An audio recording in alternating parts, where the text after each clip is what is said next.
Live from the NBC Montana studios, this is NBC Montana Today. Good morning, Montana. I'm Jason Hurst. As you pour your coffee and make breakfast, let's get you caught up on what you might have missed while you were sleeping and get you prepared to take on your Wednesday.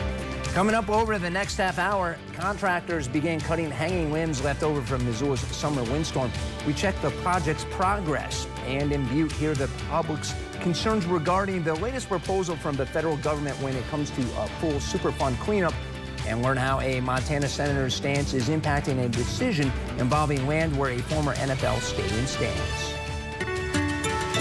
The time is 6:30. It is a cold start this morning, especially around southwest Montana. That's where we're waking up in the single digits and teens. Wind chill values make it feel like it's in the single digits for you right now in Butte. Feels like we're in the teens in Missoula. Both Missoula and Kalispell hanging out upper 20s to low 30s. Starting to see a little bit of wet weather moving in. Just a little bit of light snow out there. But remember, only takes a dusting on the roads to create some travel conditions. So if you do encounter that, make sure you slow down. Here's your hour-by-hour forecast. Mostly cloudy to cloudy skies through the afternoon. 38 at around 2 p.m. in Missoula. I'll be at 38 in that 5 o'clock hour. Shower chances really start to increase for us tonight into your Thursday. Similar for you in Bozeman. Bozeman, kind of the calm before the storm, so to speak. We've got rain likely to end the week. I'll tell you if those showers are going to last through the Brawl of the Wild coming up in 10 minutes. New from Butte, the long path to a full Superfund cleanup still has a long way to go. Last night, the public had a chance to weigh in on the latest proposal from the federal government. For years, Butte residents urged the U.S. Environmental Protection Agency to lower the residential cleanup level for lead in soils and interior dust that was enacted back in 2006. Earlier this fall, the EPA put out their latest proposal, a lowering of the action level from 1,200 to 175 parts per million, along with an expansion of the boundary for the Superfund site that would add over 7,200 households to the cleanup area. But during a public meeting on Monday, over a half dozen residents expressed concerns about the longer cleanup timeline, which calls for sampling to be done over the next 15 years and properties to be remediated by the year 2049. The unconscionably long time frame is immoral at best, since there's a conscious decision in play to drag out a cleanup longer than other places. We have enough contractors and perhaps even emerging students and emerging scientists who can help us complete that sampling in a more timely fashion. Comments will continue to be accepted via email through February 14th, and the EPA will provide responses to all questions when they release their record of decision amendment later in 2025, prior to the new cleanup level being implemented. In Missoula, work is now underway to remove damaged branches still hanging on following July's severe windstorm. NBC Montana's Jacob Owens explains the latest in the storm cleanup effort. Greenbelt contractors started work bright and early Tuesday in Missoula's Franklin to the Fort neighborhood. The first few cuts toward eliminating more than 5,000 hanging and dead limbs from July's severe storm. There are 5 zones in the city that we're working through. Today we started the first one.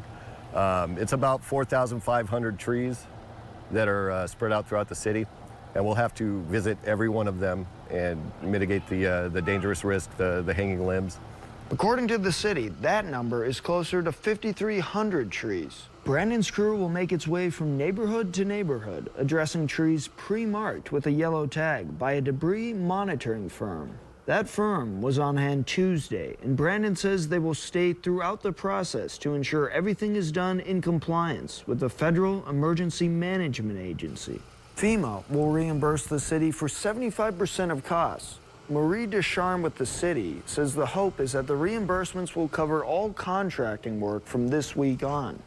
If we didn't have FEMA supporting us through this work, that would take probably 10 years of budget. As for Brandon, he expects cutting down all the hanging limbs will take months, but things are off to a smooth start. We've got a good start so far. We haven't had any issues. We're already on our 3rd or 4th tree, so. Brandon says Tuesday's goal is to finish cutting all hanging limbs on South 7th Street West between Reserve and Russell Street. From there, crews will make their way south, going street by street. To track the tree cutting progress in real time, visit our homepage, NBCMontana.com. Reporting in Missoula, Jacob Owens, NBC Montana. Wow. These are the mayflies. In a state known for its world-renowned fly fishing, the bait is often overlooked as a resource. At Tuesday's Bugs and Brews event by the Missoula Butterfly House and Insectarium, folks listened to an expert who discussed the salmon fly project and why it is crucial for the environment. It stretches the river where you have very low percentage of water in the river. Salmon fly populations decline. We also found the similar results for a large-bodied mayfly, the green drakes. This is a very famous hatch where they didn't occur in areas where the river was very warm.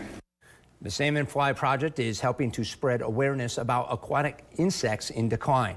Now, Frakes dove into the conversation about conservation, and the future of protecting aquatic insects that are vital to the health of our rivers. Other topics including listing the giant salmon fly as an endangered species in Montana and what monitoring these species entails. Now, Montana reaches its 40th consecutive month of unemployment at or below 3.4%. In October, Montana's unemployment rate was 3.3%, while the national rate was 4.1%. And Montana added over 11,000 payroll jobs since January, led by growth in healthcare, retail trade, and construction industries. Montana's labor force reached a record high of 580,000 people in 2023, with more than 10,000 Montanans entering the labor force just last year alone. And Whitefish City Council recently covered a number of topics, from the resort tax and hiring a new lobbyist to a community centers lease. And NBC Montana Sadie Risen finds out what it could all mean for the residents. In Whitefish, there is a list of items that are considered luxury. Rentals, attractions, and restaurants are just a few things taxed at a certain percentage. Monday night during the Whitefish Council meeting, someone suggested food to be taken off the list. Conversation about removing pet food and livestock food from a luxury item and turning it into a non-luxury item that's no longer taxed at the 3%. The council decided to have livestock and pet medicine and feed added to the exempt list. Another topic on the agenda was whether to approve the Whitefish Community Center lease. The Whitefish Community Center to conduct activities benefiting the elderly, the community as a whole. So the interlocal agreement obligated us to lease the property either yearly or on a 5-year basis. Despite them owning the land, there is an agreement with the community center on which party has certain responsibilities for the building's upkeep in the contract. The community center will be responsible for the maintenance of the building as well as the utility bills. We will be responsible for improvements to the property and the outside of the building, and they have added us as an additional assured. The council voted to approve the Whitefish Community Center lease for another 5 years to expire in November of 2029. The council then discussed compensation approved by voters. When should this take effect and what should come about it? Some ideas about what we could be compensated, what we should be compensated. I think that would be the starting point, January 6th, and hopefully get something out to the public. The council work session regarding compensation will take place on January 6th. The council also decided on the 2025 legislator lobbyists who will represent the city of Whitefish. Find out what firm is now representing the city and why the council endorsed this individual in my article on our homepage. In Whitefish, Sadie Risen, NBC Montana.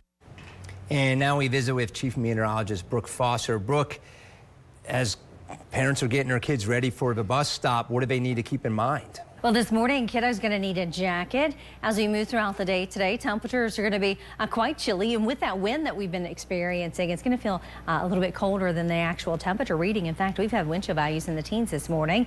Road conditions looking pretty good, but we're starting to see a couple isolated showers creeping into, say, the Kootenai Cabinet region and the lower Clark Fork region. And that's what we do have in the forecast today, at least by the afternoon. Could see a little bit of snowfall. Temperatures 20s and 30s. Not expecting much of that snow to accumulate, though, at least not much more than a dusting. For Missoula, here's a look at your day ahead. For the bus stop, temperatures cold will be in the 30s and 40s through the afternoon. Winds will continue to gust between 20 and 30 miles per hour. Widespread wet weather moving in as we head into the end of the week. I'll tell you when the snow levels are going to drop coming up in about 10 minutes. And still ahead, a major concert festival is coming to Missoula. Learn who's performing and how the event impacts the area. If tariffs go up, so could prices. I'm Jeff Harris in Washington.